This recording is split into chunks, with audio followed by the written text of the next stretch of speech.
Hi friends, today I'm making a video again on our exports. In fact, जो last video हम लोग किए थे, it was received more than 5,000 views, and I got lot many calls from our many friends who are subscribers of this channel. Like they want to know one thing, sir, how to start marketing of that export business. So I'm making in a very casual way, not in a very formal way. So let's start a video. तो मैं इसमें हिंदी में भी बात करूंगा, थोड़ा बहुत English में भी बात करूंगा। तो देखिए, एक्सपोर्ट बिजनेस में सबसे पहला जो मोस्ट इंपॉर्टेंट चीज़ है वो है प्रोडक्ट आइडेंटिफिकेशन और प्राइस डिफरेंशियल। आपको मतलब यूट्यूब में कोई बताएगा नहीं, but to be a very very successful exporter, like one of the most successful exporters today is Gautam Adani.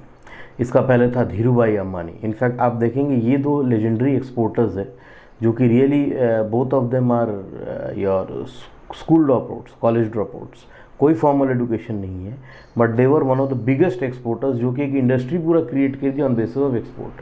तो अगर आप हिस्ट्री देखिएगा अदानी का, तो अदानी इनिशियली एक एक्सपोर्टर था, उसी से उन्होंने पैसा कमाया, उसी से फिर अदानी पावर खोला, अदानी ट्रांसमिशन खोला, अदानी एंटरप्राइजेस खोला, and that whole Adani group today India second richest man.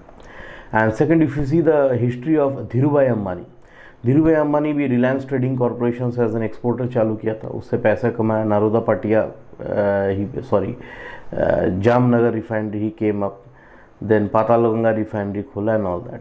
तो दोनों में देखिए एक चीज़ आपको कॉमन मिलेगा, ये लोग बहुत एक पर्टिकुलर सक्सेस पे काम कर रहा था, which is price differential. Now what is price differential, ये समझिए। देखिए, सबसे पहले एक्सपोर्ट्स या इंपोर्ट होता कैसे है। सोचिए मैं एक फॉरेन कंट्री में हूँ और मुझे कुछ सामान खरीदना है, मुझे यहाँ वो मिल नहीं रहा, तभी मैं उसको इंपोर्ट करूँगा।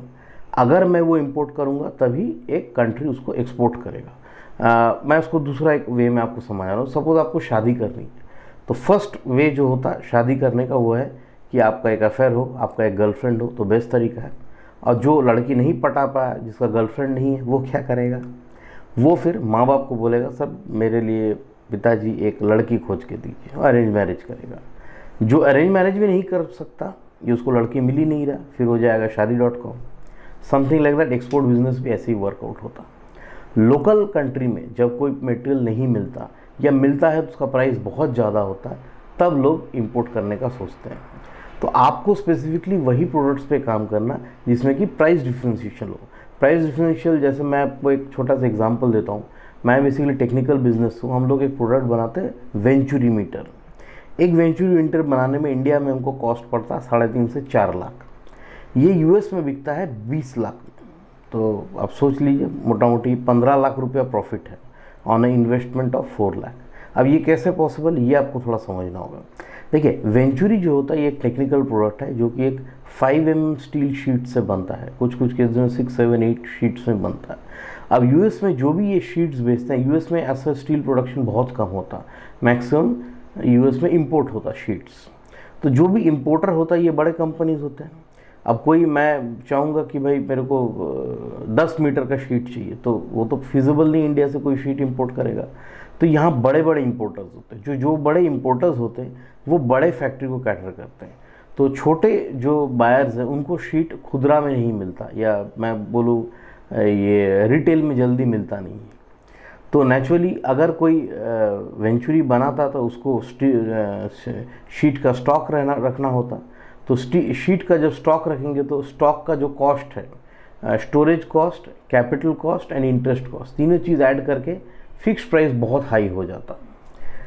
बट इंडिया में ऐसा नहीं होता। इंडिया में देखिए, जो भी 5mm का शीट्स होता है ये हम लोग को मिलता है। बहुत सारा खुदरा बिजनेसमैन है जो बेचता है। अदरवाइज शिप ब्रेकिंग इंडिया में मेजर होता, गुजरात में होता, डायमंड हार्बर में होता। ये एज अ स्क्रैप मटेरियल हमको मिल जाता शीट, और उससे फिर हम वेंचुरी बना के आगे सेल करते हैं। इसीलिए प्राइस डिफरेंशियल बहुत ज़्यादा।